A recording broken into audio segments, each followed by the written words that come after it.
इस कार्यक्रम के पुण्यार्चक हैं मधुर जैन, सोनल जैन, सार्थक जैन, साक्षी जैन मुंबई, नानी जी श्रीमती मीना जैन, माता पिता श्री जितेंद्र कुमार जैन, श्रीमती प्रोमिला जैन दिल्ली, बहन बहनोई रुचिका, उत्तम, इशिता, यशमित लखनऊ, बहन छवि दर्श दिल्ली, सास ससुर श्री दौलत राम जैन, श्रीमती सरला जैन दिल्ली, आकाश जैन, साड़ू परिवार, मनोज सपना, अक्षिता आरुष गाजियाबाद, साड़ू परिवार, पराग सारिका बैंगलोर, साड़ू परिवार, नवीन दीपिका, नव्या आगम बैंगलोर।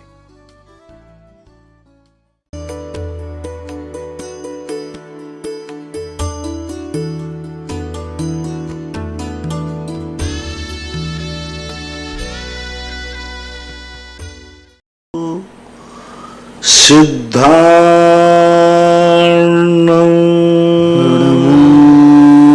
सिद्धार्णं नमो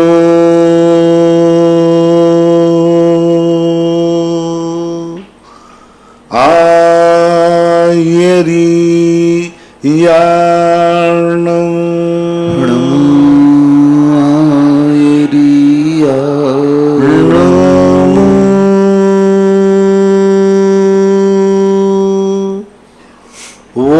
वज्झायार्णं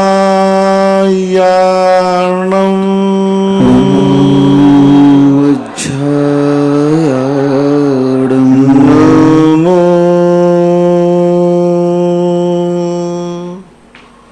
लोये सर्वसाहूर्णं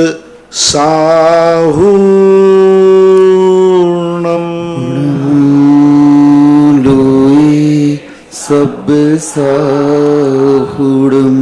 पंच परमेष्टि भगवान की जय। आचार्य श्री गुरुवर कुंद कुंद महाराज की जय। आचार्य श्री गुरुवर विद्यासागर महाराज की जय। परम पूज्य मुनिवर श्री सुधा सागर जी महाराज की जय। परम पूज्य मुनि श्री महासागर जी महाराज की जय। सकल मुनि संघ की जय। बीना जैन टोंक गुरुवर नमोस्तु। महाराज जी की जिज्ञासा है, जिस प्रकार औदारिक शरीर में वेदना का अनुभव होता है, क्या उसी प्रकार से वैक्रियक शरीर में भी वेदना का अनुभव होता है? शरीरकृत वेदना उनको नहीं होती। देवों में वैक्रियक पर दो प्रकार के शरीर हैं। नारकियों में वैक्रियक शरीर की वेदना बराबर होती है। उनको चुभाने से, उनको काटने से, उनको मारने से, उनको जलाने से ही उनको दुख होता है। लेकिन देवों के यहाँ ऐसा शारीरिक कोई, पहली बात तो देवताओं के किसी शरीर को कोई घात पहुंचा ही नहीं सकता, क्योंकि उनका मूल शरीर सुरक्षित है, विमानों से बाहर नहीं जाता, और वहाँ उनको किसी प्रकार का कोई दुख होता नहीं, कोई बीमारी होती नहीं, कुछ नहीं होता, तो उनके लिए तो दुख नहीं होता। लेकिन नारकी लोगों के लिए स्पष्ट रूप से पूज्यवर शिवकोटि महाराज ने श्री भगवती आराधना में स्पष्ट उल्लेख किया, एक एक रोम के अंदर 75 कितने हजार, ऐसा कुछ लगभग दिया, इतने हजार बीमारियां एक साथ यदि आ जाएं, उनके दुख से भी कई गुना ज्यादा दुख उनको अपने शारीरिक वेदना का होता है। बराबर घानी में पेलना, करोज से काटना, बराबर उनको दुख होता है। इसलिए नारकियों के वैक्रियक शरीर की व्यवस्था भिन्न है। हालांकि उसमें सप्त धातु आदि नहीं होते जी, फिर भी उनको वेदना होती है। सप्त धातु नहीं, हड्डी नहीं, मांस नहीं, चमड़ी नहीं, लेकिन उनको वेदना होती है। और लेकिन देवों के लिए वेदना का कोई निमित्त ही नहीं है, तो वेदना होने का सवाल ही नहीं है। राजेंद्र जैन मेरठ है, गुरुवर नमोस्तु। महाराज जी पूछ रहे हैं कि श्रावक भी महाराजों की वेदना को हरने के लिए और उनकी अच्छी साधना हो, उनकी अच्छी सल्लेखना हो, इसके लिए शांति धारा करा सकते हैं क्या? क्यों नहीं करा सकते? भावनात्मक करने में कोई बाधा नहीं।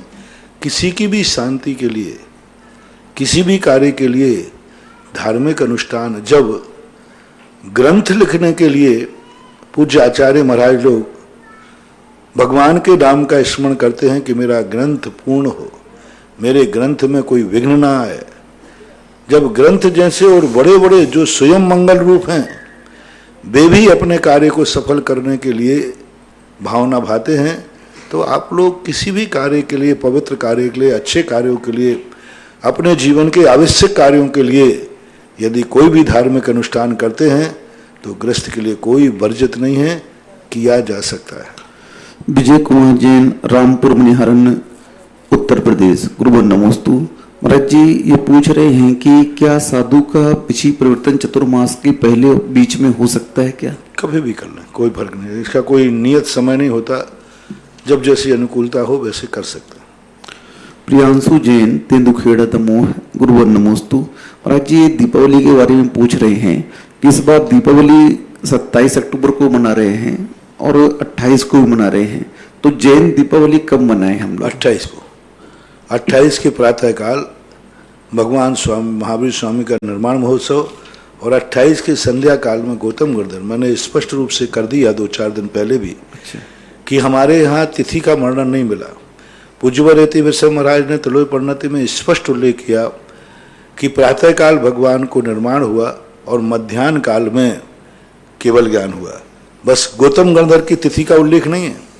गौतम गणधर को अमावस्या के दिन के केवल ज्ञान हुआ ये नहीं, और महावीर स्वामी को हुआ 14 रत्ती 14 के रात्रि के अंतिम पहर में, यानी सुबह होने वाला है। हाँ, प्रत्यूष वेला कहलाती है, सूर्य निकलने के पूर्व में। तो 14 थी उसमें, और 14 रात्रि का समय माना जाता है तो उनका। लेकिन गणधर स्वामी के लिए तिथि का उल्लेख नहीं किया। मध्याह्न काल में, प्रदोष काल में केवल ज्ञान हुआ। अतः जैन आगम के अनुसार आप सभी भारतवर्ष के जैनियों के लिए 28 के सवेरे निर्वाण लाडू चढ़ाना है और 28 की शाम को गोधूली बेला में अपने घर की दिवाली मनाना है। यही अपने अनुसार करना चाहिए। अपन को ना तो कोई सिंगलंग से मतलब है और ना अमावस्या से मतलब है। अपना मतलब है भगवान महावीर स्वामी से मतलब है। इसलिए सम्यक रूप से यही उचित है। महाराज जी संक्षेप में पूजन विधि और बता दीजिए। संक्षिप्त में पूजन विधि हम बहुत बार कि अपने जीवन में रात्रि के दीपक आदि नहीं, घर में कायदा से सभी लोगों को अपने कोई भी एक अच्छे स्थान पर, जहाँ पर विशेष पवित्र स्थान हो, जिसको तुम ज़्यादा अच्छा मानते हो, वहाँ पर दिवाली पर कोई शुभ चिन्ह बना करके, श्री स्वस्तिक नंद्यावर्त आदि बना करके, कोई भगवान या गुरुओं के चित्र लगा करके सामने चौकी के ऊपर 16 दीपक रखें। 16 दीपक 16 कारण भावना के प्रतीक हैं और 64 रिद्धियाँ जो बाती होती वो 64 रिद्धि का प्रतीक है। और बाकायदा सभी को नहा धोना, जैसे अपन विधान में होते ना, सीधा सावधान समझ लो, अपन कोई विधान करते हैं पंच परमेष्टि शांति विधान, तो सारे परिवार के लोग जो हैं, महिलाएं केसरिया साड़ी, पुरुष धोती दुपट्टा में, सबको पहनना चाहिए, पूरे घर को पहनना चाहिए, बल्कि छोटे बच्चे को भी पहनाना चाहिए। पूरा एक विधान का माहौल बन जाए और सब लोग बैठ करके सामने टेबल पर जिनवाणी की स्तुति, यदि जिनवाणी है तो रख लें, नहीं तो चित्रादिक रख लें। और उनके रखने के बाद बराबर जैसे अपन पूजा करते हैं वैसी ही पूजा आप कर सकते हैं।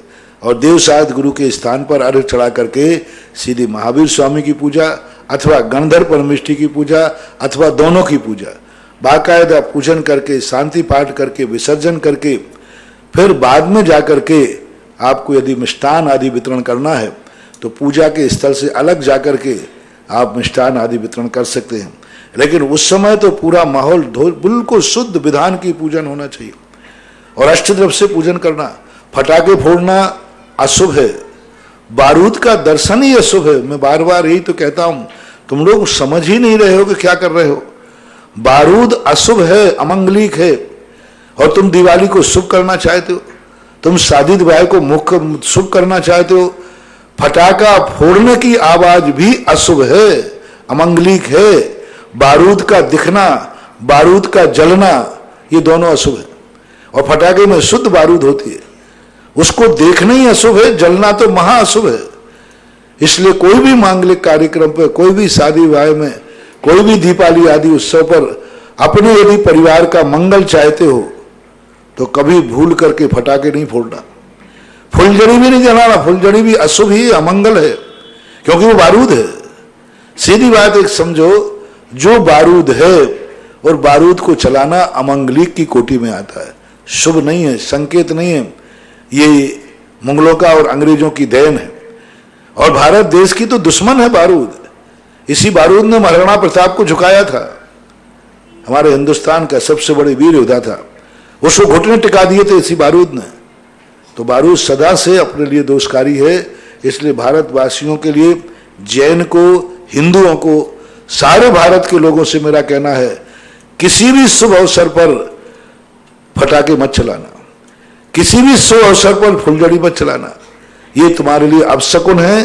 और अन्य कार्यों की अपेक्षा नहीं कह रहा हूं मैं कि इसमें अहिंसा है, व्यर्थ में पैसे का वेस्टेज है, नहीं। आप लोग तो अमीर आदमी हो, पैसे से आपको क्या, पैसे की बात करूंगा आपको महाराज जी अपने पास तो बहुत पैसा है, तुम्हें पैसे की नहीं क्या, पैसा तो आप लोग बड़े अमीर आदमी हो, और जैनी तो खास तौर से। हिंसा मिंसा को आप मानते नहीं हो। मैं इस सब चीजों से बहुत दूर हट गया, ना मैं हिंसा कहता हूं, ना पाप कहता हूं, ना पुण्य कहता हूं। हम तो ये कहता हूं कि आप अपने साल भर का सगुन करना है कि नहीं, छोड़ो पुण्य पाप, छोड़ो हिंसा, छोड़ो पैसे आदि के संबंध में, क्योंकि बहुत समझा के कर लिया, तुम्हारे लिए इस पर कोई प्रभाव नहीं पड़ा। लेकिन वास्तविक जो स्वरूप है, आप अपनी जिंदगी का सगुन चाहते हैं कि नहीं साल भर? दिवाली आपके सगुन के रूप में है, तो दिवाली जब सगुन है तो उस दिन कम से कम अपशकुन नहीं करना। तुम्हें जलाना ही है फटाका, मान लीजिए, तो दिवाली के अलावा चला देना, मैं समर्थन नहीं कर रहा हूं। लेकिन फिर भी तुम नहीं मानते हो तो किसी दूसरे तीसरे दिन आपकी जो मर्जी पड़े तो करना, कम से कम दिवाली के दिन फटाका नहीं चलाना, वो साल भर का तुम्हारे लिए अपशकुन है, अमंगल है। कम से कम शादी विवाह जिस दिन बारात लगती है, जिस दिन विवाह होता है, उस दिन फटाका नहीं चलाना, वो दूल्हा दुल्हन के लिए अमंगलिक अपशकुन का प्रतीक है। और दीपक भी घृत के जलाना, तेल का दीपक मांगलिक नहीं होता, घृत का दीपक। मान लीजिए आपके पास घृत नहीं है तो सबसे बढ़िया मांगलिक है कपूर, कपूर से जला दीजिए। लेकिन ये मोमबत्ती के दीपक जलाना, ये मोमबत्ती आदि के दीपक जलाना, ये नहीं जलाना श्रेष्ठ है। दिवाली के दिन ये अमंगल है, तेल का दीपक अमंगल है, मोम का दीपक अमंगल है, और भी जो बना सब, माद, घी और कपूर, ये दो दीपक। आपके पास घी नहीं है, थोड़े से कपूर लाइए और 16 उसमें डाल करके बना दीजिए, छोटी सी दिवाली हो जाएगी। लेकिन मांगलिक होना चाहिए, सगुन होना चाहिए। इसलिए ऐसा आप दिवाली मनाएं। और रात्रि होने के पहले पहले दिवाली जैनी की मन जाना चाहिए। रात्रि के बाद, यानी दिवाली का मनने का अर्थ है अंधेरा नहीं होना चाहिए, पूजा में रात नहीं होना चाहिए, तब ये दिवाली कहलाएगी। ये संक्षिप्त विधि है, फिर भी पूरी विधि के अंदर एक छोटी सी पुस्तिका बहुत साल पहले निकाली थी, हर साल कई लोग निकालते हैं, सांगानेर आदि से आपको उपलब्ध हो जाएगी। जिन पूजा नाम की जो किताब है जो शिविर में दी जाती है, वो जिन पूजा के अंदर भी पूरी दिवाली की विधि छपी है।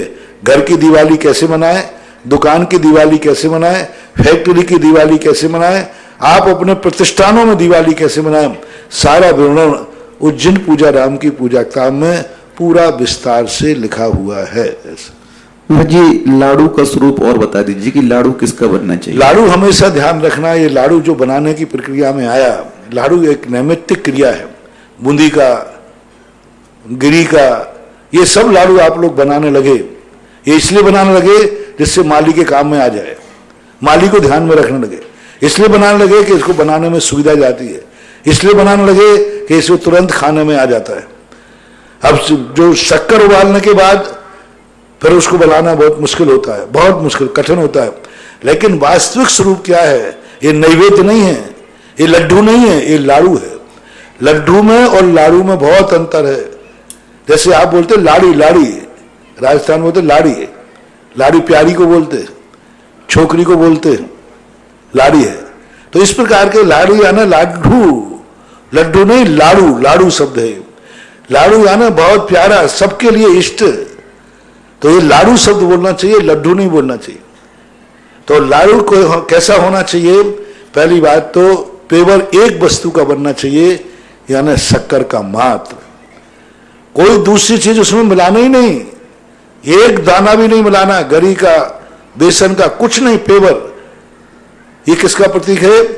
पेवर शुद्ध का प्रतीक है कि आज भगवान को जो केवल ज्ञान मोक्ष हुआ है वो पेवर शुद्ध अव्याबाद सुख हुआ है, इसमें कोई मिक्सिंग नहीं है। अभी संसार अवस्था में जितने अपने सुख थे ये सब मिश्र हैं, ये सब पराश्रित है, उनका सुख स्वास्थ्य है। और शक्कर के क्यों बनना चाहिए, आटे का बना दें?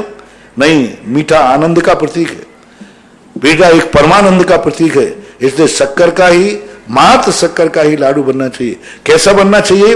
कई लोग बर्फी काट देते हैं, सीधी बर्फी काट के चला दे, नहीं, लाडू का गोल भी नहीं बनना चाहिए, लाडू बनना चाहिए छत्र के आकार का, आधा तबला। सपोज कीजिए आप मटके में आधा भरिए, पूरा मटका नहीं भरिए, आधा मटका करके फोड़ दीजिए, तबले के समान यूं आकार होना चाहिए, ऊपर चौड़ा, तबला जैसे होता है ना, तबला, ढोलक नहीं, तबला, तबला। आधा नींबू ले लो, आधा नींबू काटने के बाद, पूरा नींबू नहीं, आधा नींबू काटने के बाद जो आकार बचता है वो आकार सिद्ध का, लाडू का होना चाहिए, जो सिद्धालय का प्रतीक है। अब छोटा लाडू बनाना है तो दीपक सबसे बढ़िया, दीपक में जमा दो, दीपक फोड़ दो, दीपक का आकार ले लिए, और उसके ऊपर फिर आप एक ज्योति रखना चाहिए, दीपक रखना चाहिए। जो दीपक किसका है? सिद्ध परमेष्टि का प्रतीक है, कि सिद्ध भगवान ऐसी सिद्ध शिला पर परमानंद के साथ में, असहाय सुख के साथ में विराजमान है। उसके प्रतीक में लाडू को हम स्थापित करते हैं, चढ़ाते नहीं, चढ़ाते पर रख देते हैं, स्थापित करते हैं। ओम ह्रीम लाडू समर्पयामि, ऐसा कुछ नहीं बोलते, उनको स्थापित करते कि भगवान यहां विराजमान हैं, स्थापना आदि के रूप में। तो ऐसा लाडू बनना चाहिए। ये बेसन के, ये गिरी के, ये बर्फी के, ये सब चल गई, परंपराएं चल गई, खाने पीने की व्यवस्था है, इससे कोई पुण्यबंध होने वाला नहीं, क्योंकि प्रतीक ही तुम भूल गए, उसका लक्ष्य ही अभिप्राय भूल गए। तो ऐसी स्थिति में और ये सब लाडू आदि चलते हैं। आप देखो दक्षिण भारत में सब नुक्ति के लाडू चलते, भट्टारकों ने सब में नुक्ति गिरी के लगा दिया, क्योंकि बाद में खाने में आ जाता है, बस इतना सा लोभ है। दक्षिण भारत में क्या है, सब किसको खाना है? उपाध्याय को, जो वही चढ़ाता है वही पंडित खा लेता है। तो उसने सोचा अपन को खाना है तो नुक्ति का बनाओ तो 2-3 दिन लड्डू चलेंगे, गिरी का बनाओ तो बर्फी चल जाएगी।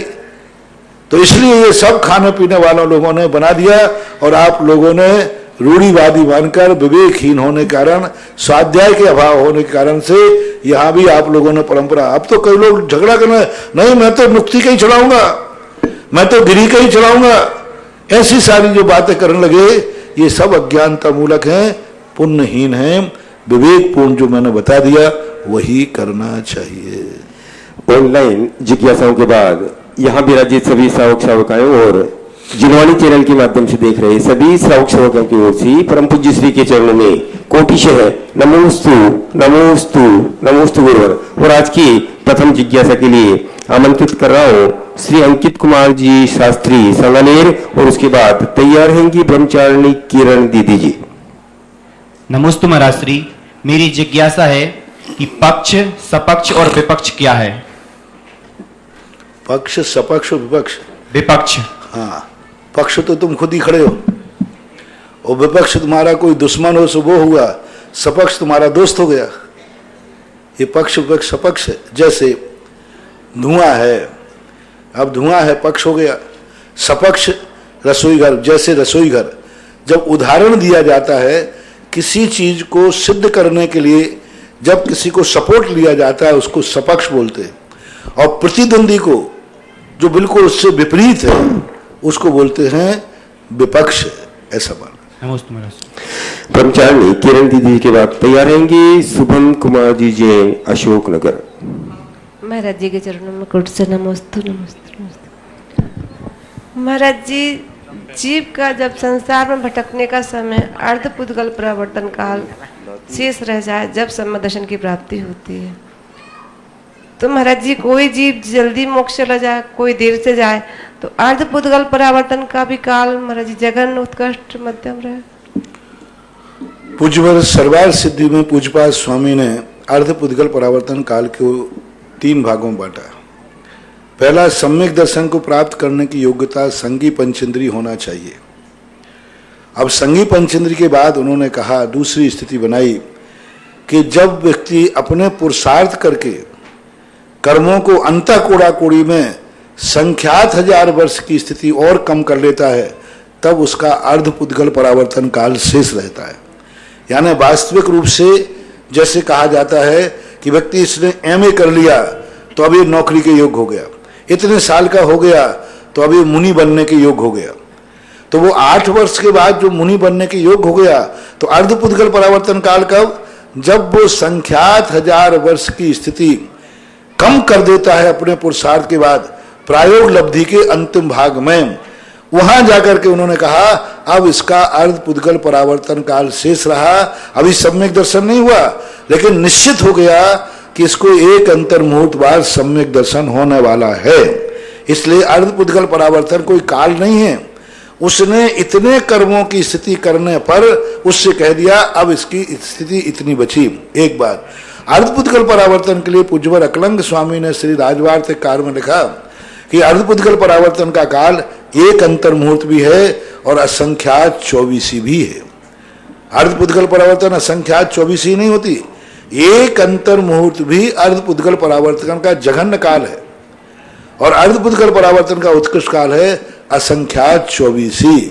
क्योंकि अकलंग स्वामी पूज्यवर कहते हैं मोक्ष जाने का काल किसी का भी नियत नहीं है, निश्चित नहीं है, और इस प्रकार के ऐसा अर्थ लेना चाहिए। इसलिए अंतर मुहूर्त बाद भी वह केवल ज्ञान प्राप्त कर सकता है, कोई बाधा नहीं।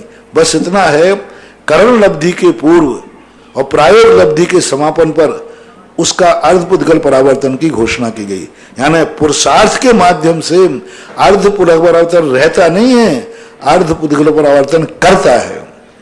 अर्धपुद्गल परावर्तन रहता नहीं है, करता है। अवशिष्ट शब्द का प्रयोग किया है पूज्यवर ने, लेकिन अवशिष्ट का अर्थ है कि अब जैसे उसने प्रायोग लब्धि कर ली, अब उसका काल अर्धपुद्गल परावर्तन काल शेष रहा, लेकिन उसने उसके पहले पूरा पुरुषार्थ किया है, ऐसा लगाना चाहिए। श्री शुभम कुमार जी जैन अशोकनगर के बाद तैयार है कि श्रीमती शीला जी जैन मुंबई। नमोस्तु महाराज जी। महाराज जी, जब व्यक्ति कोई अपना लक्ष्य बनाता है तो संसार की कुछ प्राप्ति के लिए या कुछ चीज त्यागने के लिए अपना लक्ष्य बनाता है। जैसे अगर उसने शराब को त्यागा या फिर रात्रि भोजन को त्यागा, उसने मुनिराज के सामने नियम भी ले लिया, परंतु वो व्यक्ति अपने लक्ष्य से क्यों भटक जाता है? लक्ष्य से भटकने का कारण है उसका सामने 2 प्रकार का, एक तो उसका लोभ, प्रमाद, और दूसरी अज्ञानता। अज्ञानता के कारण वो समझ नहीं पाता है कि मुझे इससे कितनी बड़ी वस्तु प्राप्त होना थी और मैंने कितनी छोटी वस्तु मांग ली। दूसरा, परिस्थितियां व्यक्ति को इतना मजबूर कर देती हैं, जैसे कोई व्यक्ति भूखा है और चक्रवर्ती के सामने गया है मरणासन स्थिति में, भूख के कारण उसके मन में भाव ही नहीं आएगा कि मुझे सोना दे दो, रत्न दे दो। उसके मुंह से तो क्या निकलेगा? रोटी दे दो, क्योंकि वो किस परिस्थिति से जूझ रहा है? भूख से जूझ रहा है। अब जो व्यक्ति भूख से जूझ रहा है और भूख के कारण मरणासन है, उसको कल्पना ही नहीं आएगी सामने चक्रवर्ती है, उससे रत्न मांग ले, जो सोना मांग ले, जिससे जन्म जन्म की भीख छूट जाएगी। वो तो इतना ही सोच पाता है कि मुझे तो आज 2 रोटी मिल जाए, इतना ही काफी है। तो व्यक्ति कर्म की परिस्थितियों से इतना जकड़ जाता है कि वो कुछ आगे सोच नहीं पाता। वो सोचता है कि बस मेरा परिवार चल जाए, मेरी जिंदगी चल जाए, बस इतना ही काफी है, इससे ज्यादा मुझे कुछ नहीं चाहिए। वो नहीं सोच पाता है कि मैं जो पूजा कर रहा हूं, जो त्याग कर रहा हूं, इससे एक दिन मुझे मोक्ष भी मिल सकता है, इससे एक दिन मैं 3 लोक का राजा भी बन सकता हूं। नहीं समझ पाता, उसको ये ज्ञान नहीं होता कि मैं रात्रि भोजन त्याग कर रहा हूं, इसमें इतनी शक्ति है, इतनी शक्ति है कि नाक का हार हो सकता है रात्रि भोजन करने वाले के। यदि वो महिमा समझो ने रात्रि भोजन त्याग दिया, ठीक है, लेकिन वो नहीं समझ रहा है कि रात्रि भोजन त्याग करने की परिणाम इतना भी चमत्कार हो जाए कि आज तक किसी ने नाक का हार नहीं बनाया, और रात्रि भोजन करने वाला नाक को भी छू ले तो वो हार बन जाता है। तो ये महिमा का प्रभाव होने के कारण वह भटक जाता है। अज्ञान, संशय, विभ्रम, मोह, अनध्यवसाय। संशय, विभ्रम, मोह और अनध्यवसाय, ये 4 कारण है। संशय, निर्णय नहीं कर पा रहा है, विमोह, व्यामोह है, और मोह और ज्यादा, विभ्रम, विभ्रम यानी भटक रहा है, स्थिर चित्त नहीं हो, समझ में किम कर्तव्य विमूढ़ हो रहा है। मोह, किसी से पर से विमोहित हो गया है, और अनध्यवसाय, विकल्प ही नहीं आता। अनध्यवसाय किसे बोलते हैं? विकल्प ही नहीं आता, कुछ भाव नहीं है। क्या मोक्ष क्या संसार, ठीक है। तो इस कारण से व्यक्ति भटकता है। नमोस्तु गुरुदेव। श्रीमती शेला जी मुंबई के बाद तैयार रहेंगे। श्री राजेंद्र कुमार जी जैन शास्त्री सांगानेर। नमोस्तु महाराज जी। हम गृहस्थी कार्य करते समय प्रति समय हिंसा तो होती रहती है, फिर प्रतिक्रमण भी करते हैं।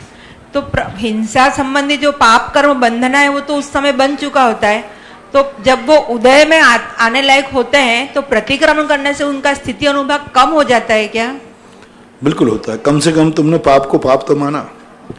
दो प्रकार के लोग होते हैं, एक पाप को पाप ही नहीं मानते, वो कहते नहीं मैं कोई पाप नहीं कर रहा हूँ, और एक व्यक्ति पाप कर रहा है लेकिन कहता है पाप तो कर रहा हूँ।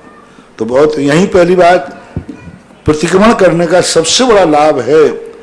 प्रतिक्रमण करने वाला पाप छोड़े या नहीं छोड़े, लेकिन प्रतिक्रमण करते समय यह तो एक्सेप्ट कर ही लिया कि ये पाप है, ये झूठ है, ये चोरी है, ये तो मान ही लिया उसने, ठीक है छूट नहीं पा रहे हैं।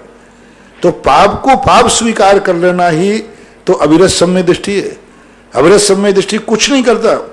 अविरत सम्यक दृष्टि किसी भी पाप का त्याग नहीं करता, लेकिन बस पाप को स्वीकार कर लेता है कि ये पाप है, गलत है, नहीं करना चाहिए, लेकिन मेरे से छूट नहीं रहा है। तो जैन दर्शन कहता है कम से कम दृष्टि में तो आ गया, भले वो नहीं चल पा रहा है।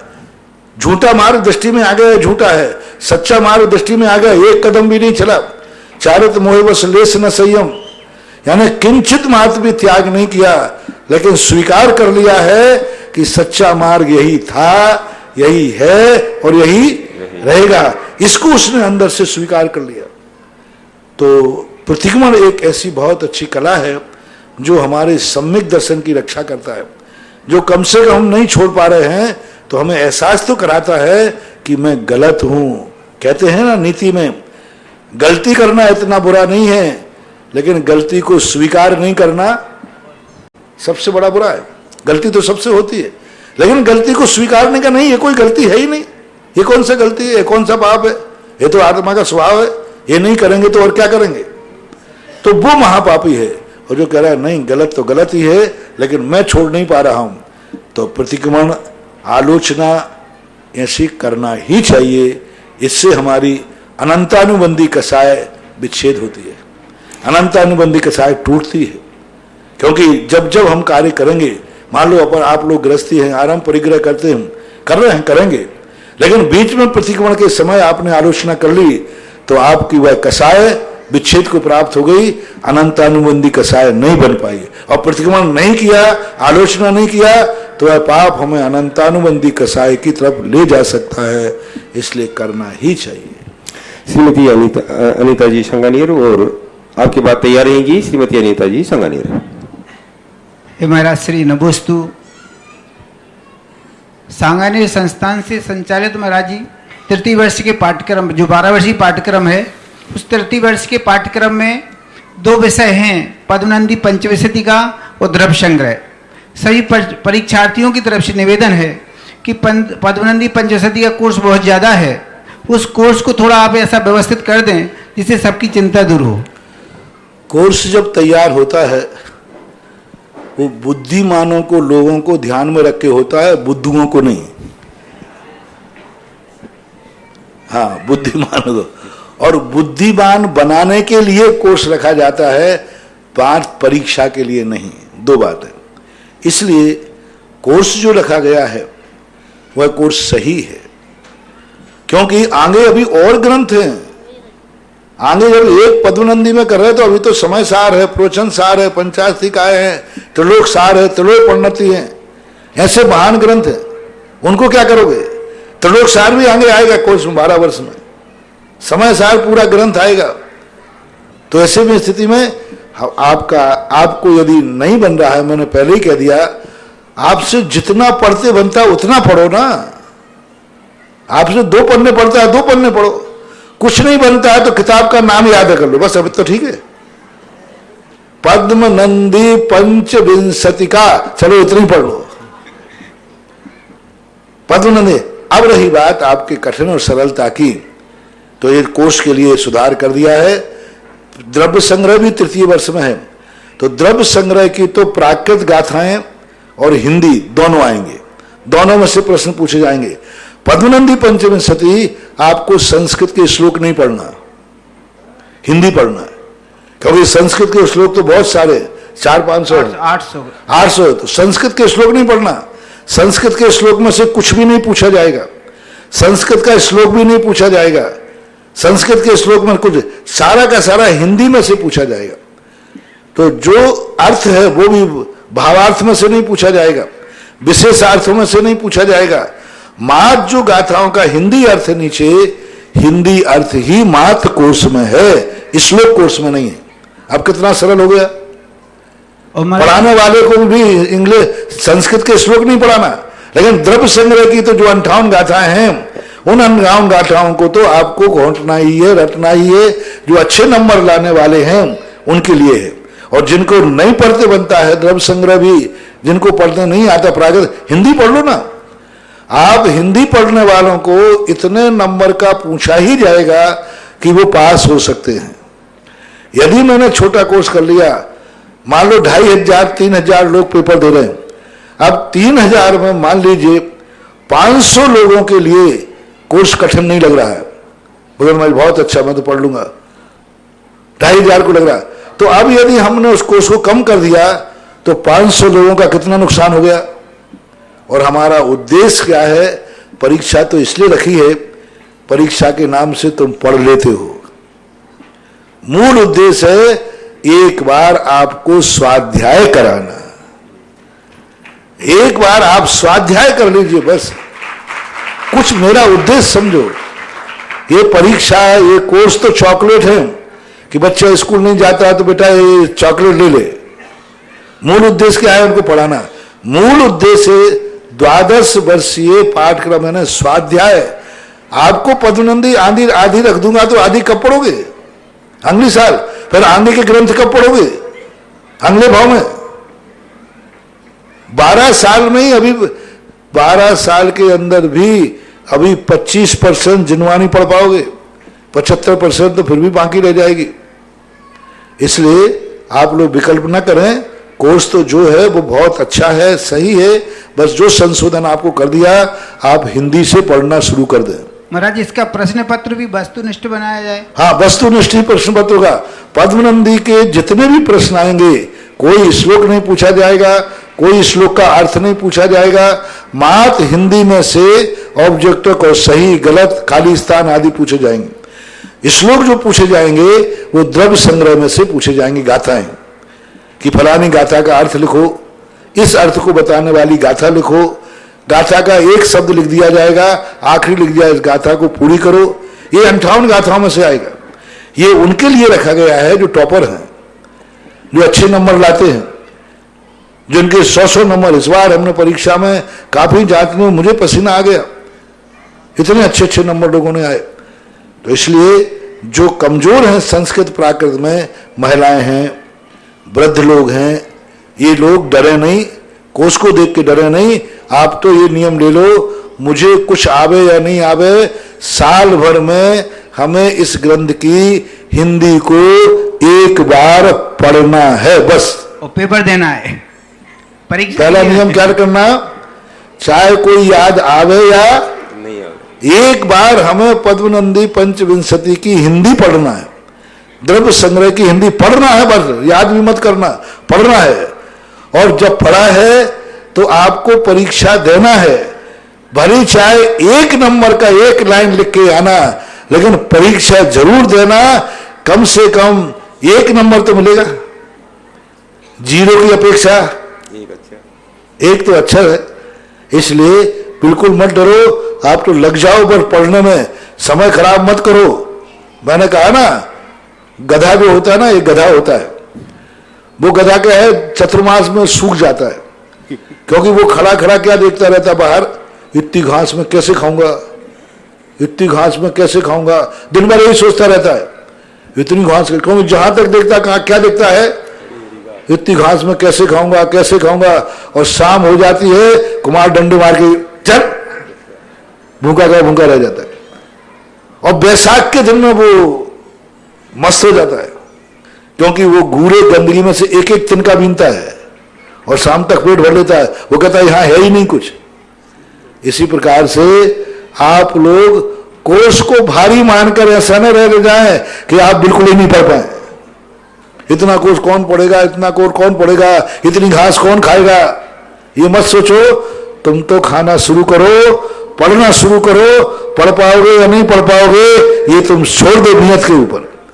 तुम तो नियम ले लो कि प्रतिदिन हम 4 पन्ने पढ़ेंगे बस। सारे भारत के लोग सुनो, बूढ़ा भी सुने, 80 साल का भी सुने, माताएं सुने, सब एक नियम ले लो, हम प्रतिदिन 4 पन्ने पढ़ेंगे बस। याद हो या नहीं हो, हम पढ़ना है बस। और 4 पन्ने पढ़ करके आप साल भर में पूरा ग्रंथ पढ़ो। इसको गधे के समान बहुत बड़ा कोर्स मानकर ये मान के मत डरना इतना कोर्स कौन पढ़ेगा। तो तुम्हारे लिए कौन सा टाइटल दे दिया मैंने,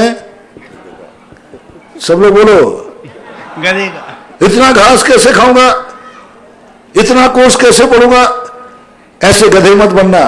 तुम तो कहना नहीं पढ़ूंगा, कब पढ़ूंगा, कितना पढ़ूंगा, आज से मैं पढ़ना चालू करता हूं बस। श्री अमिता जी जैन की बात तैयार रहेंगे। श्रीमान JK जैन साहब, दिल्ली।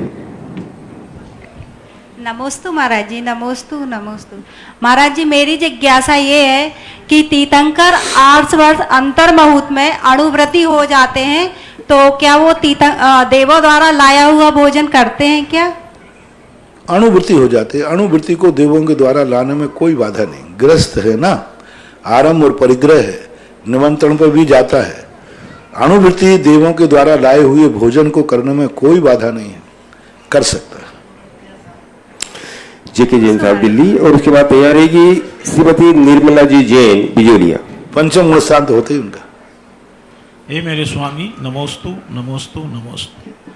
मैं आज थोड़ी सी मेरी जिज्ञासा ये है कि जैसे सबसे अच्छी चीज़ मानी जाती है कि विदेश क्षेत्र में जाना या समोसरण में जाना, तो दोनों जगह में किस किस पुण्य के वजह से आदमी जा सकता है और वहाँ किस प्रकार का और पुण्य कमा सकता है, और उसके बाद भी फिर जो भटक जाते हैं, आज आपने प्रवचन में कहा था कि हम पता नहीं कितनी बार समोसरण गए हैं और फिर भी संसार में भटक रहे हैं, तो इसका थोड़ा सा विस्तृत में थोड़ा सा तीनों चीज को बताइए। मनुष्य से मनुष्य बनने के लिए हमारे यहाँ पूज्यवर उमा स्वामी महाराज ने लिखा, अल्पारंभ परिग्रहत्वम मानुषस्य स्वभाव मार्दवम चा। ये 2 सूत्र दिए हैं कि अल्पारंभ, जितने कम में काम चलता हो उतने कम में काम चलाइए। अल्प परिग्रह, जितना कम परिग्रह रखते हैं और हमेशा निरभिमानी रहते हैं, इनको मनुष्य आयु का बंध होता है। अब विदेश क्षेत्र की मनुष्य आयु का बंध करना है और उद्देश्य समोषण है, तो ये तो हुआ मनुष्य का। अब मनुष्य कहाँ का बनना है, बोले विदेश क्षेत्र का बनना है। तो फिर उसमें व्यक्ति सोचता है, निरंतर नित्य नियम भगवान के अभिषेक पूजन का नियम लेता है। एक ही भावना करता है, हे भगवान, जिंदगी में कभी एक दिन ऐसा ना आ जाए जिस दिन मैं भगवान का दर्शन ना कर सकूं। हे भगवान, मेरी जिंदगी में सब पाप कर्म उदय में आ जाए, ऐसा दिन नहीं आवे जिस दिन मैं भगवान का अभिषेक पूजन नहीं कर पाऊं, ऐसा दिन नहीं आवे, इसकी चिंता। भगवान, मेरे मौत का भी दिन आ जाए तो कोई बात नहीं, लेकिन ऐसा कोई दिन ना आवे जिस दिन मैं भगवान का अभिषेक पूजन नहीं कर पाऊं।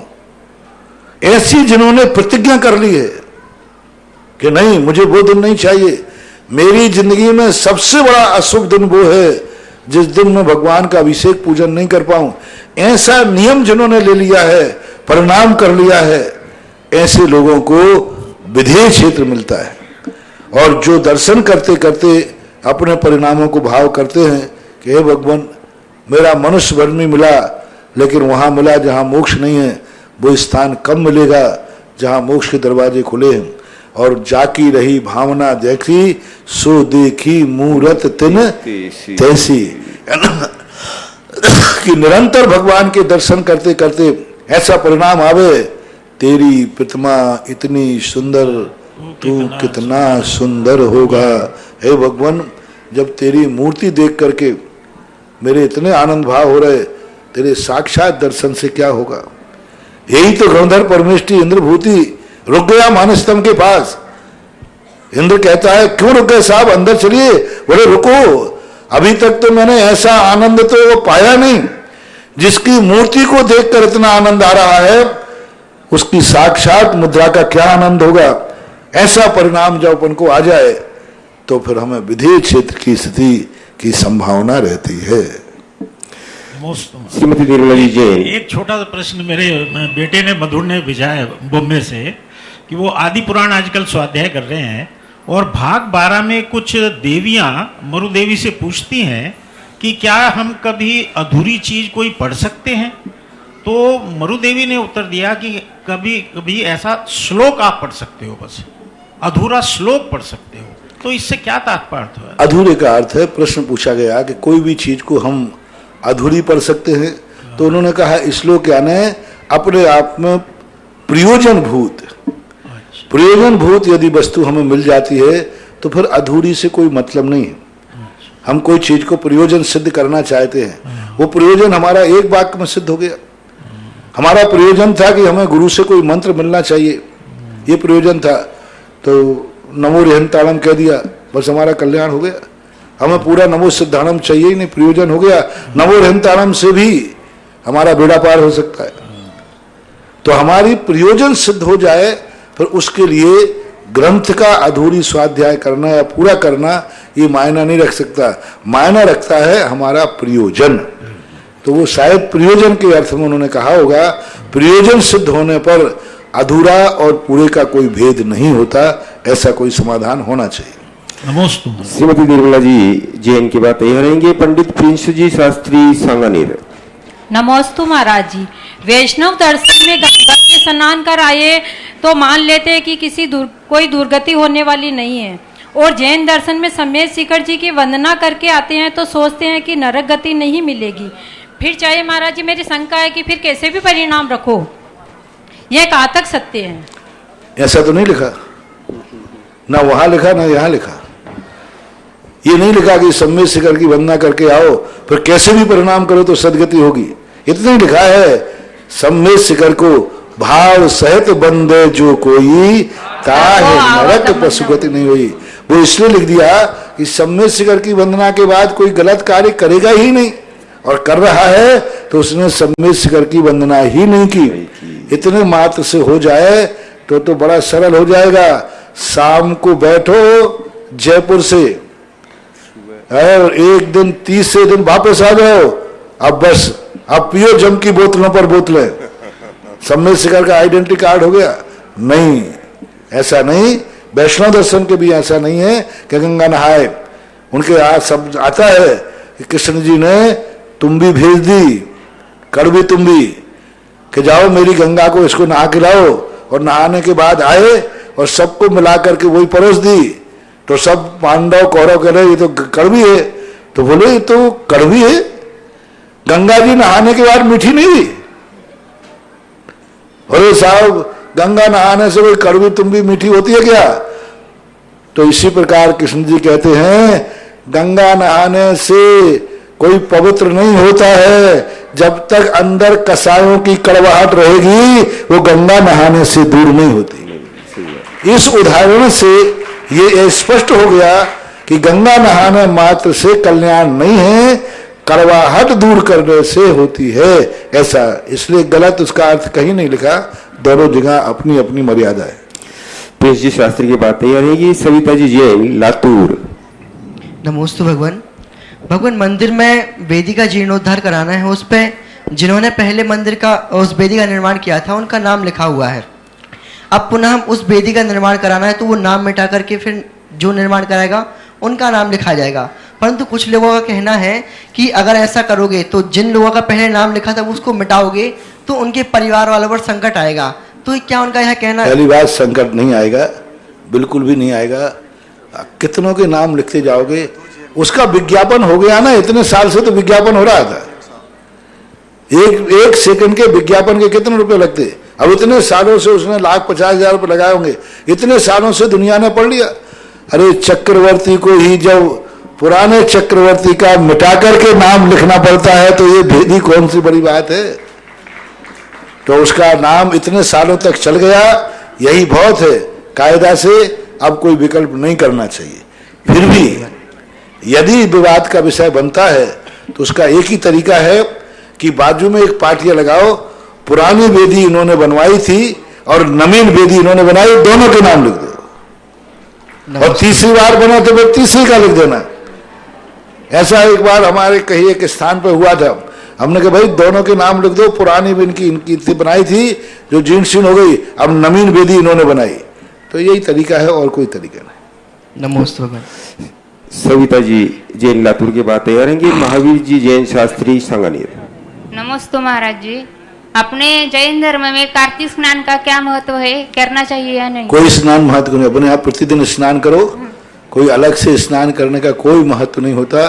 स्नान मात्र अपने शरीर को धोने के लिए है, और इस माहे को स्नान करना, इसमें स्नान करना, ऐसी लोक मूर्ता जैन दर्शन में मान्य नहीं है। महावीर जी शास्त्री की बात तैयार रहेंगी। अनुराधा महावीर वागेवाड़े सांगली, आप खड़ी हो जाएंगी, जिज्ञासा में आपकी मैं पढ़ दूंगा। महाराज श्री नमोस्तु नमोस्तु नमोस्तु। महाराज श्री, मेरा प्रश्न है कि काय जो शरीर होता है, शरीर के तो 5 भेद गए हैं, लेकिन उन 5 वेदों में जब योग की बात आती है तो 4 शरीर से तो योग बताया है, लेकिन तेजस शरीर का, तेजस का योग का वर्णन नहीं है। क्या इससे योग नहीं होता? योग का शब्द 9 कर्म से है, कर्म से संबंध नहीं है। आपने देखा होगा मन वचन काय योग जो है ये 148 कर्मों में कहीं नहीं आए, कहीं भी कोई कर्म नहीं आया, ना मन न वचन न काय। संगी होना अलग चीज है, लेकिन जो योग है संगी होने मात्र से योग नहीं हो जाता। जो योग बनता है वो 9 कर्म वर्णाओं से बनता है। ये औदारिक शरीर है, ये 9 कर्म है। आहारक शरीर 9 कर्म है, वैक्रियक शरीर 9 कर्म है। तो जो 9 कर्म है, 9 कर्म से योग बनता है। और तेजस और कार्बन स्वयं में 9 कर्म नहीं है, यानी वे शरीर तो हैं लेकिन योग नहीं है, क्योंकि 9 कर्म है ही नहीं वहां पर। इसलिए 9 कर्म के अभाव में, और मन वचन काय जो हैं ये 9 कर्म हैं। कर्म हालांकि इनमें भी कर्म का उपयोग है, लेकिन मूलतः इनका निर्माण 9 कर्म से होता है। जैसे वचन बोल रहा हूं, ये कर्म नहीं है, वचन 9 कर्म है। जो शब्द हमारे मुंह से निकल रहे हैं ये कर्म नहीं है, 9 कर्म है। काया जो शरीर अपन को दिख रही है ये कर्म नहीं है, ये 9 कर्म है। हाँ, कर्म के उदय से है, लेकिन ये कर्म नहीं है। इसी प्रकार जो द्रव्य कर्म मन होता है जिससे योग बनता है, वो 8 पाखुड़ी वाला, वो कर्म नहीं है, वो 9 कर्म है। तो इसलिए ऐसी समष्टि बैठालना, जब तक 9 कर्म नहीं बनेंगे तो योग नहीं बनेगा, क्योंकि योग का 9 कर्म का ही मानना चाहिए। महाराज श्री, तेजस पुतला तो निकलता है, तो पुतला निकलने से उसका वो तेजस पुतला भिन्न चीज है, वो एक रिद्धि है। तेजस रिद्धि है, तेजस का योग नहीं कहलाता। वो तेजस जो है अनादि संबंध शाह, आपने तत्वार्थ सूत्र में पढ़ा होगा ना, तेजस और कार्बन कैसे हैं? अनादि संबंध, और सभी के साथ हैं। लेकिन वो तेजस पुतला क्या अनादि है? मुनिराज को ही होता है, और वो भी सब मुनिराजों को नहीं होता। तो तेजस पुतला जो है एक रिद्धि है, वो तेजस शरीर नहीं है। वो एक तपस्या के प्रभाव से एक अलग ढंग की, वो 9 कर्म है। उस समय औदारिक नाम कर्म का उदय है, वो तेजस पुतला निकलता है ना, उस समय कौन सा योग है? औदारिक काय योग। औदारिक काय योग के माध्यम से उस समय अन्य दूसरा काय योग नहीं आएगा, औदारिक काय योग ही है एक अंतर्मुहूर्त तक, ऐसा मानना चाहिए। नमस्ते। अभिवादन की बात तैयार रहेंगे। दीपांश जी शास्त्री सांगानेर। हाँ, इनकी जिज्ञासा है महाराज श्री, वास्तु के विपरीत मकान हो तो वहां के लोगों के लिए शांति धारा का प्रभाव पड़ता है या नहीं, तो कितने % पड़ता है? आरोग्यार्थम यदि शांति धारा की हो तो? वास्तु दोष अपने आप में दोष है, शांति धारा एक भावनात्मक परिणति है, और वास्तु दोष एक क्रियात्मक द्रव्य रूप है। अब किसी की आंख फूट गई तो कहो कि महाराज शांति धारा से वो आंख ठीक हो जाएगी क्या? उसका तो ऑपरेशन ही होगा। अब मोतियाबिंद पे काला पानी आ गया, अब महाराज जी ऐसा कोई बताओ शांति धारा से वो काला पानी हट जाए, तो शांति धारा से काला पानी नहीं हटने वाला। वो तो काला पानी तो ऑपरेशन से ही हटेगा। शांति धारा से हम वो कर सकते हैं, मैंने कहा ना, शांति धारा वो कार्य है जो बुझते हुए दीपक को चिमनी का काम कर सकता है। लेकिन अब तो कहां आंख पे काला पानी आ गया, वो तो ऑपरेशन से कितनी कुछ भी कर लीजिए। तो ऐसी बात नहीं। तो कुछ कार्य ऐसे होते हैं जो भावनात्मक होते हैं। वास्तु अलग चीज है, शांति धारा अलग चीज है। वास्तु नौ कर्म से संबंध रखता है, शांति धारा भाव कर्म से संबंध रखती है। ऐसा दीपांश जी शास्त्री और उसके बाद क्या नाम अनिमा दीदी मम महाराष्ट्र। केंद्र बिंदु मुनिपुंगव श्री शोधा सागर जी के चरणों में कोटि से नमस्तु। मुनिश्री, हम परिश्रम हेतु समाजों में जाते हैं प्रवचन हेतु, तो कई महिलाओं का प्रश्न रहता है कि अशुद्धि की अवस्था में वो प्रवचन आदि सुन लेती हैं टीवी आदि में, तो क्या सुनना उचित है या नहीं? टीवी एक क्या चीज है? एक छाया है। आप लोग अशुद्ध दशा में उनसे प्रश्न करें, अशुद्ध दशा में यदि घरों में महाराज की भगवान की फोटो टंगी है तो वो टंगी रहती हैं, वो देखने में आती हैं कि ढांक देते हो? टंगी रहती, बस जैसे फोटो है ऐसे पिक्चर है, छाया है, वो तो छाया का रूप है।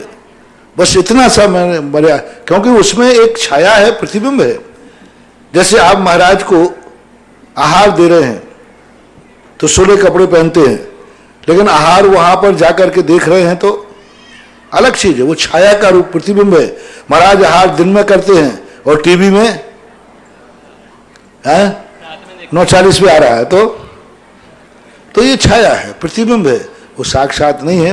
बस इतना ही मर्यादा रखें कि चला करके अपनी तरफ से खोले नहीं। यदि चल रहा है तो कोई बाधा नहीं। मान लीजिए कोई महिला अशुद्धि में है, पंडाल में तो नहीं आएगी, लेकिन उसके माइक लगे हैं और बाजू में घर है, तो क्या करे? कानों में रुई डाल लेगी? बोलो, शब्द सुनने में आएंगे कि नहीं आएंगे? पूरा प्रवचन छत पे बैठी है, कमरे में बैठी, आवाज आ रही पूरी, तो सुनने में आएगा, कोई दोष नहीं है। इसी प्रकार से चला करके नहीं, मैं अब भक्त अंबर सुन रही हूं, मैं महाराज का प्रवचन सुन रही हूं, वो स्वयं न चलावे, लेकिन यदि चल रहा है प्रवचन, उसको सुनने में कोई बाधा नहीं है। कम से कम असोपयोग से तो सदुपयोग ही तो कर रही है। यदि वो तुम पे नहीं सुनने दोगे, अच्छा मान लीजिए प्रवचन नहीं सुनने देंगे, तो फिर वो क्या करेगी? उस समय पिक्चर देखेगी, कुछ ना कुछ तो देखेगी। इसलिए कोई बाधा नहीं। टीवी एक छाया है, उसमें ये मान मर्यादाओं का कोई सवाल नहीं है। लोग पूछते हैं जिज्ञासा समाधान महाराज जी आपका आता है, वही भोजन का समय है, अब जिज्ञासा सुनूं तो भोजन जाए और भोजन करूं तो जिज्ञासा जाए। तो मैंने कहा यदि मैं जिज्ञासा तुम्हें नहीं सुनने दूं तो भोजन करते क्या समझ? फिर महाराज देखूंगा, पिक्चर देखूंगा। तो मैंने कहा फिर प्रवचन ही सुन लेना। तो ऐसा माना चाहिए। ब्रह्मचारिणी आबादी के बाद तैयार रहेंगे श्री कमल जी शास्त्री संगानेर। परम पूज्य महाराज श्री के आशीर्वाद से तपोदय तीर्थ क्षेत्र पर आज एक तीर्थ रक्षक की घोषणा हुई है। श्रीमान कैलाश चंद जी, श्रीमती प्रतिभा जी जैन, बांद्रा वेस्ट मुंबई, इनने 1,11,111 रुपए की दान राशि की घोषणा की है और तपोदय तीर्थ क्षेत्र पर तीर्थ रक्षक बनने का सौभाग्य प्राप्त किया है। और ये पहले से ही इनकी भावना थी, लेकिन इनने उस टाइम कहा था कि जब मैं राशि जमा कराऊंगा उसी दिन मैं घोषणा करूंगा। आज इनने राशि जमा करवा दी है, तो आपके दान की अनुमोदना। ब्रह्मचारिणी आप दीदी। नमोस्तु भगवान, नमोस्तु नमोस्तु। ऐसा सुना है कि जो व्यक्ति जीवन में एक बार भी, एक दिन में भी उत्तम भावलिंगी मुनिराज को आहार दान करते हैं और अंत में समाधि वर्ण करते हैं, वो 3 से 8 भव तक मोक्ष चले जाते हैं। तो विस्तार से बताइए। ये सही है, संलेखना का तो सही है, आहार दान देने का तो आगम में उल्लेख हमने कहीं देखा नहीं, लेकिन ये निश्चित है कि आगम में पूज्यपाद स्वामी महाराज ने स्पष्ट लिखे उल्लेख किया है कि 7-8 भव, भगवती आराधना में भी आया है, कम से कम 3 भव। 3 भव इसलिए कहा है कि संलेखना है। संलेखना के साथ केवल ज्ञान नहीं हो सकता, समाधि में केवल ज्ञान हो सकता है, लेकिन संलेखना एक संकल्प पूर्वक होती है, एक विधि पूर्वक होती है। तो उस समय व्यक्ति यहाँ से मर के देव जाएगा और देव मर करके पुनः मनुष्य बन के मोक्ष जाएगा। 3 भव और अधिकतम 7-8 भव का उल्लेख शास्त्रों में स्पष्ट आता है। इसलिए संलेखना का तो सही है, आहार दान का कहीं ऐसा उल्लेख नहीं आया। कमल जी शास्त्री की बात तैयार रहेंगे। मनोज कुमार जी शास्त्री संगानेर। नमोस्तु महाराज जी, मेरा प्रश्न है कि संसर्ग और परमार्थ में क्या अंतर है और किस प्रकार से संसारी जीव पर ये घटित होता है? संसर्ग, हाँ, संसर्ग और प्रमाद में कोई बिल्कुल अलग अलग चीज है, एक ही नहीं है। संसर्ग तो भगवान से भी हो सकता है, गुरु से भी हो सकता है, आत्मा से भी हो सकता है, लेकिन प्रमाद हमेशा पापी रूप रहता है। प्रमाद प्रमादी है, दोनों का बहुत अंतर है बाबू, बहुत। संसर्ग का शब्द परिभाषा है किसी की भी। हाँ, ये कहो कि कुत्सित लोगों का संसर्ग प्रमाद से भी बड़ा है। अब बड़ा टाइटल लगा उसको। अकेला संसर्ग लोगे तो संसर्ग तो अच्छे लोगों का भी होता है, साधु लोगों की संगति होती है। तो संसर्ग अकेला मत पूछो, ये पूछो कि बुरे लोगों की संगति और प्रमाद में, दोनों में क्या अंतर है। तो बुरे लोगों की संगति निम्नतम निकृष्टतम निकृष्ट है, प्रमाद से तो बहुत नीची है। प्रमाद में तो व्यक्ति सुधर सकता है, लेकिन निकृष्ट लोगों की संगति से व्यक्ति छूट नहीं सकता। ऐसा प्रश्न बनाओ तो उत्तर बन जाएगा। मनोज कुमार जी शास्त्री की बातें रहेंगे। शशांक जी जैन शास्त्री संगरिया। गुरुवर के चरणों में कूट से नमोस्तु। महाराज जी, जहाँ मिथ्यात्व की बात करते हैं तो मिथ्यात्व को बंध का प्रमुख कारण कहा गया है, और दूसरी तरफ कहा गया है लोभ पाप का बाप बखाना। तो ये दोनों मोहिनी कर्म के भेद हैं, तो इन दोनों में कितना अंतर है? दोनों में अलग अलग विवक्षा है। मिथ्यात्व को बंध का कारण नहीं कहा, मिथ्यात्व को बंध का हेतु कहा है। हेतु में और कारण में बहुत अंतर है। हेतु निमित्त रूप होता है और कारण साधन रूप होता है। कारण साधन रूप होता है और हेतु निमित्त रूप होता है। तो मिथ्यात्व आदि ये हैं, ये बंध के हेतु हैं, यानी बंध में निमित्त हैं। बंद कराने का कार्य तो कसाय का होता है। बंध में जहां कारण होते हैं, चार बंध होते हैं, प्रकृति, प्रदेश, स्थिति और अनुभाग। दो योग करता है और दो कसाय से होते हैं। मिथ्यात्व अधिकरण है, मिथ्यात्व में बंध होता है, लेकिन मिथ्यात्व अकेला बंद कराने में मात्र निमित्त है। ना तो वो प्रकृति बंद करता है, ना अनुभाग बंद करता है, ना स्थिति बंद करता है, ना प्रदेश बंद करता है। लेकिन मिथ्यात्व के उदय से परिणाम आद्रीभूत होते, विपरीत होते, सब होता है, लेकिन मिथ्यात्व नहीं। जैसे अभी पूज्यवर कुंदकुंद भगवान ने अभी स्वाध्याय चल रहा है आप लोगों को, उसमें क्या कहा? दर्शन ज्ञान चारित्र बंद नहीं करते। बंद तो कौन करता है? चार प्रत्यय हेतु हैं, चार प्रत्यय, लेकिन मूल जो दर्शन ज्ञान चारित्र उसमें करण है। इसी प्रकार मिथ्यात्व अधिकरण रूप निमित्त रूप हेतु है, साधन रूप नहीं है। यानी मूल कर्ता जो है बंद की क्रिया करने वाली कसाय है, लेकिन किसकी प्रेरणा से करता है? जैसे मकान बनाता है मिस्त्री, लेकिन प्रेरणा कौन देता है? मालिक। तो मिथ्यात्व मालिक है, मिथ्यात्व राष्ट्रपति है, लेकिन राष्ट्रपति का चुनाव कौन करता है? राष्ट्रपति बड़ा है कि छोटा है? बड़ा है, लेकिन उसका चुनाव कौन करता है? सांसद, प्रधानमंत्री, उनका ग्रुप। अब देखो, राष्ट्रपति बड़े का चुनाव छोटा कर रहा है, तो राष्ट्रपति के समान मिथ्यात्व बड़ा है, सबसे बड़ा है। उसी के आदेश पर ये सारे कार्य होते, अनंत संसार उसी से करते होता है, लेकिन वो आदेश देने वाला है, निर्देशक है, मालिक है, राष्ट्रपति है, लेकिन कार्य करने वाली कसाय है। कसाय वर्क करती है, आदेश मिथ्यात्व देता है। ऐसी समष्टि बैठाना चाहिए तो आगम से पूरी व्यवस्था बैठ जाएगी। मिथ्यात्व को यदि अपन बंद का कारण मान लेंगे तो किसी आगम में नहीं लिखा, क्योंकि बंद तो चार ही है, और चारों बंदों में योग कसाय है, मिथ्यात्व का कुछ भी नहीं है। इसलिए हेतु मानना, निमित्त मानना, अधिकरण मानना, निर्देशक मानना। इस कार्यक्रम के पुण्यार्चक थे मधुर जैन, सोनल जैन, सार्थक जैन, साक्षी जैन, मुंबई। नानी जी श्रीमती मीना जैन। माता पिता श्री जितेंद्र कुमार जैन, श्रीमती प्रोमिला जैन, दिल्ली। बहन बहनोई रुचिका, उत्तम, इशिता, यशमित, लखनऊ। बहन छवि, दर्श, दिल्ली। सास ससुर श्री दौलत राम जैन, श्रीमती सरला जैन, दिल्ली। आकाश जैन, साड़ू परिवार। मनोज, सपना, अक्षिता, आरुष, गाजियाबाद। साड़ू परिवार। पराग, सारिका, बैंगलोर। साड़ू परिवार। नवी, दीपिका, नव्या, आगम, बैंगलोर।